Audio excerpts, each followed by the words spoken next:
What would you do if the love of your life had a secret that could shatter your world? Imagine the biggest day of your life, your wedding day, full of joy, music, and hope. Now, imagine opening a door and discovering that the person you vowed to spend forever with is not who you thought they were. This is the story of Kofi, a story that begins in the vibrant, beating heart of modern Lagos but is as old as the whispers of the lagoon itself. In the city of Lagos, life is a symphony of sound and motion.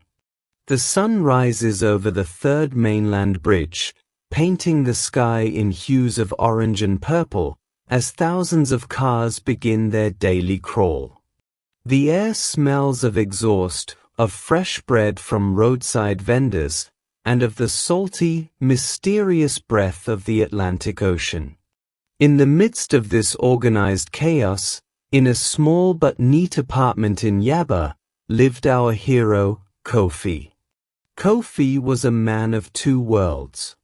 By day, he was a brilliant software developer, his fingers flying across a keyboard, speaking the language of code and algorithms. He built apps that helped people navigate the city's infamous traffic or find the best prices for plantains in the market. But by night, Kofi felt a quiet loneliness. He watched his friends pair off and start families, and he longed for a connection that went beyond the glowing screen of his laptop. His mother, Mama Abba, a wise woman with laugh lines around her eyes and a sharp intuition, would tell him, "My son, stop looking at your phone and start looking at the world. The right one will come, not when you are searching, but when you are living." So, Kofi tried to live. He started taking evening jogs along the Lagos Lagoon promenade, the water a shimmering sheet of gold under the setting sun. It was on one of these jogs, as he paused to catch his breath, that he saw her. She was sitting on a bench, gazing out at the water as if she could see secrets in its depths. She wasn't just beautiful, she had a presence that seemed to calm the noisy world around her. Her skin was the color of rich, dark chocolate, and she wore a simple dress that flowed around her. She was humming a tune that Kofi had never heard before, a melody that sounded like wind over water and rustling leaves. Feeling bold, Kofi approached. "That's a beautiful song," he said, his voice slightly breathless from the run. She turned, and her eyes were the color of dark honey, and they held a light that was both ancient and young. She smiled, and it was like the sun breaking through the clouds. "Hello," she said. "It's an old song. From my home." "And where is home?" Kofi asked, sitting beside her. "A faraway place," she replied, her smile turning mysterious. "A place where the water is deeper and the stories are older. My name is Christie." That evening, Kofi forgot about his jog, about his code, about everything. They talked for hours as the sky turned from gold to indigo. Christie spoke of traveling the world, of forests so thick with life you could hear the earth breathe, and of mountains that touched the sky. But she was careful, always circling away from any specific details about her family or her past. Kofi was utterly enchanted. He wasn't just falling in love with a woman, he was falling in love with a mystery.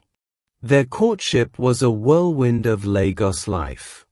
They explored the bustling markets of Balogun, where Christie haggled for fabrics with a playful glint in her eye.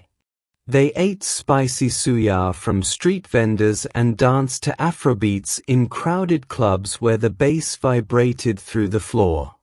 Christie fit into Kofi's world with an uncanny ease. She even helped him with his work, suggesting elegant solutions to complex coding problems that left his colleagues in awe. But strange little things happened, things that Kofi chose to ignore. Once, an aggressive area boy, trying to harass them, suddenly froze when Christie looked at him, his bravado melting into fear as he mumbled an apology and scurried away. Another time, Kofi bought her a beautiful gold bracelet, but the next day, she complained it felt tight and dead on her wrist, preferring simple, polished stones she found by the lagoon.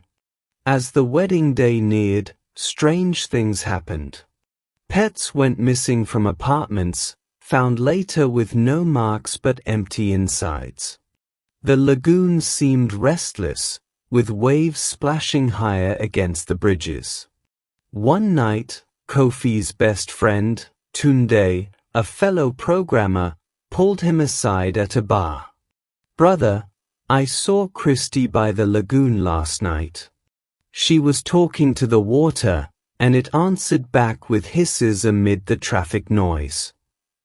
Kofi shook his head. "You're jealous, Tunde. Christie loves me." Tunde sighed. "Just be careful. Remember the folktale of the snake who became a bride? She tricked a man, but her true form came out at night, even in the city lights."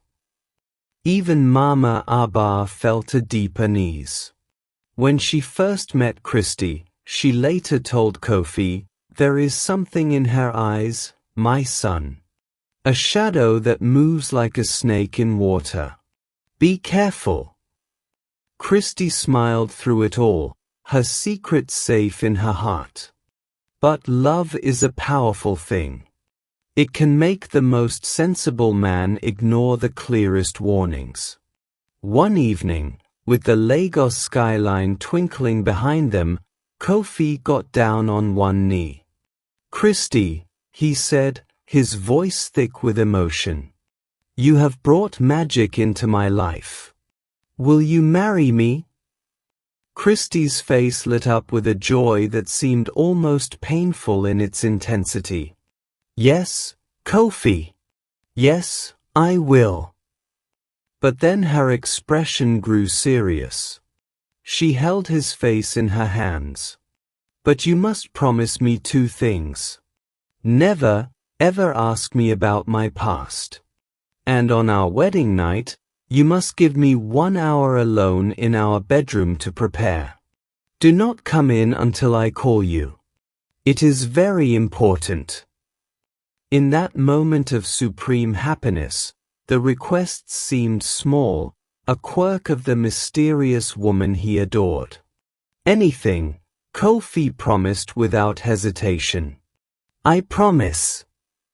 The wedding preparations were a frenzy of activity. The hall was booked, the ashoebi chosen, the jollof rice recipe debated with the seriousness of a national security meeting. The wedding day itself was a spectacular Lagos affair. Kofi, handsome in his crisp agbada, could barely contain his joy. And when Christie appeared, she took everyone's breath away. Her gown was a masterpiece of gold and crimson, and she moved with a grace that made her seem almost otherworldly. The party was loud and joyful.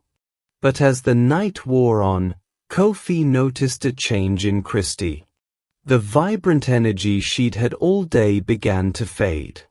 She grew quiet, her smiles becoming strained. "It's time to go, Kofi," she whispered, her hand cold in his. Back at their new apartment, filled with wedding gifts and the scent of flowers, Christie gave him a final, pleading look. "Remember your promise, my love. Wait for me." She slipped into the bedroom and closed the door. Kofi paced the living room. The sounds of the city, distant car horns, music from a neighbor's party, filtered in. He could hear soft, strange sounds from the bedroom. Not the sounds of someone changing clothes, but a rustling, like dry leaves or scales sliding against silk. A slithering sound. Then, a soft, sibilant hiss that made the hairs on his arms stand up. The warnings of Tunde and his mother echoed in his mind. What was she doing in there? Was she in trouble?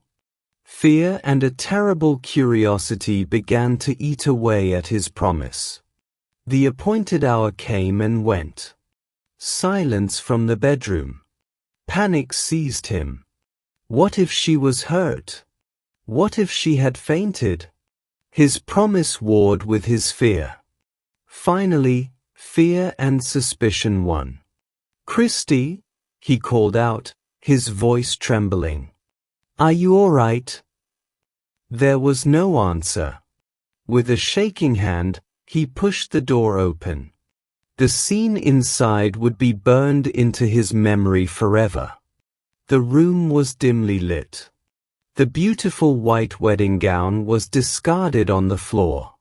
But on the bed, coiled on the silk sheets, was a creature of nightmare and wonder. A massive python, its scales glittering with iridescent shades of green, gold, and black in the city light filtering through the window. It was impossibly large, powerful, and beautiful in a terrifying way. And it had Christie's eyes. Those same honey-colored eyes looked at him now, not with menace, but with a profound, heartbreaking sadness. The snake reared its head slightly, and a voice, Christie's voice, but layered with a soft hiss, filled the room. "Kofi, you promised." Kofi stumbled back, his mind refusing to accept what he was seeing. "Christie? What are you?" "I am a spirit of the lagoon," the serpent whispered. "I have lived for centuries in its depths. I took human form to walk among you, to feel the sun on a face that was not scaled, to know love. My love for you was real, Kofi. It was the truest thing I have ever known. But my true form is this. I need to return to it to rest, to regain my strength. I only asked for a moment of privacy, of trust." But Kofi was consumed by betrayal and primal fear. All he could see was a monster. "You lied to me. This whole time, you were a snake. A beast." The word beast hung in the air like a poison. The sadness in the snake's eyes hardened into something else. "You see a beast," Christie's voice hissed, full of sorrow and a growing power. "I showed you my heart, and you see only scales. The spell is broken by your distrust." Just then, the apartment door burst open. Mama Abba, Tunde, and a few worried neighbors rushed in, having heard the raised voices. Mama Abba took one look at the scene and let out a cry that was part fear, part vindication. "The snake bride! I knew it! I knew the old stories were true, even here." Chaos erupted. People screamed. Someone called the police. In the confusion, the great snake looked once more at Kofi, a single, tear-like drop falling from its eye. Then, with a speed that was blinding, it slid across the room, out onto the balcony, and disappeared into the darkness toward the lagoon. Kofi was left surrounded by panic and pity, his wedding night in ruins, his heart shattered. In the days and weeks that followed, he was a ghost of himself. He sat on his balcony, staring at the lagoon, the weight of his regret crushing him. He replayed that moment at the door over and over. Had he loved her, truly, if his trust was so easily broken? If he had kept his promise, Would she have returned to him as the woman he loved? He never saw Christie again. But sometimes, on still nights when the city was quiet, he would walk down to the promenade and hear a faint, familiar humming on the wind, a melody like wind over water and rustling leaves. And he would know that some loves, and some secrets, are forever a part of the deep, dark water. This story teaches us that love requires not just passion, but profound trust. It asks us to look beyond our fears and see the truth in another's heart. What would you have done in Kofi's situation? Could you have kept the promise, or would fear have taken over? Share your thoughts in the comments below, and subscribe for more timeless African stories told for the modern world.